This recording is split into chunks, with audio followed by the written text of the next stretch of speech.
Hey, welcome to this video. Today we are going to be talking about creative writing basics because a couple years ago, a lot of us found ourselves suddenly homeschooling our kids. As an experienced homeschool mom, I was ready to slide right into this, but a lot of friends that I knew and family members really struggled with this.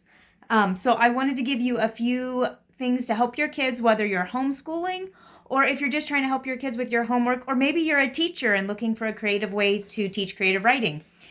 In that regard, I am wearing my jean jacket, and this is in honor of Julie Jag, who was a teacher I worked with when I first became a language facilitator a few years ago. She said every teacher needs a good jean jacket. So for this series of videos, I'm going to be wearing my jean jacket just for you, judgmental jellyfish. Okay, so let's get started on the creative writing. The basics. This is going to be probably 4 or 5 separate videos so I can keep them really short so if you need to replay them or revisit something. But first of all, creative writing is just character, plot, and setting in its most basic form. I've been a professional writer for a lot of years. I do have a book that I co-authored with somebody, a novel. But I mainly was doing nonfiction writing and teaching writers. But I do know how to write creatively, and I am going to share some tips that are going to be really helpful. So character, particularly for younger kids, and by younger, I mean like elementary age and younger, or if you're working with students with special needs, language difficulties, those kind of things, this will be helpful for you. Have them pick a person, a character of something. It can be their favorite cartoon character. It can be a video game character. It can be a picture they pull out of a magazine. Have them give it a name or just say girl, boy, woman, man, whatever, but have a character. So that's the first thing. Next, when you have the character, ask the student, where are they? And I don't know. Okay, well, where? Think of a place. If you need to, because of the student's, let's say, lack of creativity, they're not sure, or if you have a student that has some language issues or language delays that you're trying to help them work through, then give them a couple of choices. Are they inside or outside? Are they on a farm or in a city? Are they on a boat or in the sky? Let them pick something. And again, having visual prompts, so pictures, especially for younger kids, will be helpful if they can look at a variety of things to kind of jog that creativity. Because I can tell you, this seems easy to us, but even as a professional writer, writer's block is real. And these kids may just have some writer's block that needs to get freed up. Give them that grace. So ask them, where is this character, person, place, animal, creature?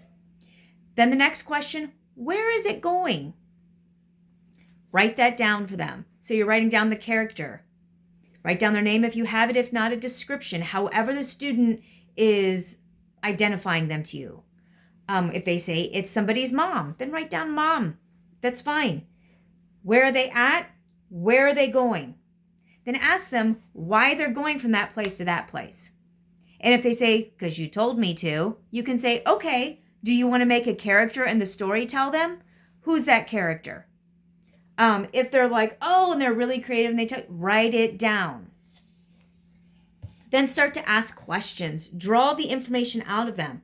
Does anything go wrong or does everything go right? Oh, are they happy about that or sad? Did they meet a friend along the way? You know, it can be a pleasant story, or if you're trying to create plot with issues, I'm looking down at my notes. Sorry, I hope it's not distracting. Then if you want to introduce a conflict for some kind of escalating plot, then you can say, okay, something bad has to happen on the way or something they don't want.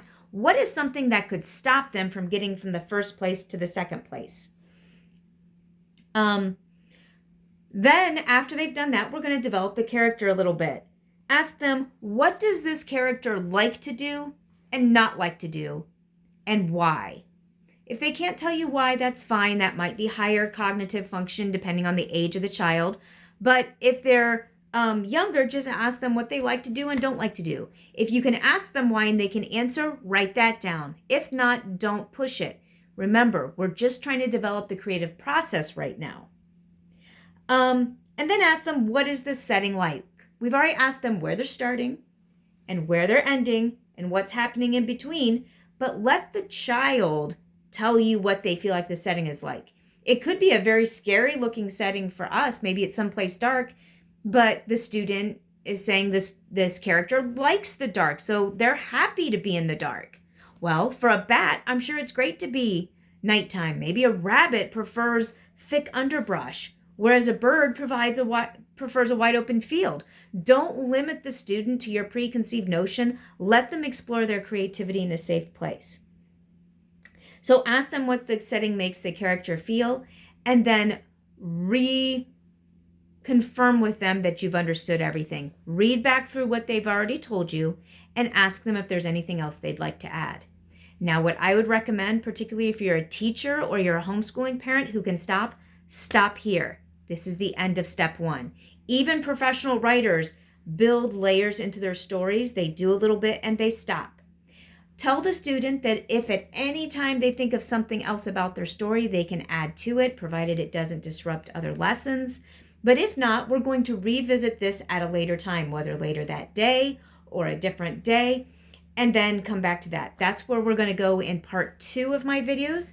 Just like I promised, these are going to be really short, but go ahead and replay this and look in the description below to make sure you really understand this process, because it's very different from what most people do. And I feel like a lot of times kids don't let their creativity flow because we guide them too much. We don't let them just decide how it's going to happen. So take that first part, and I will see you in part 2 in just a minute.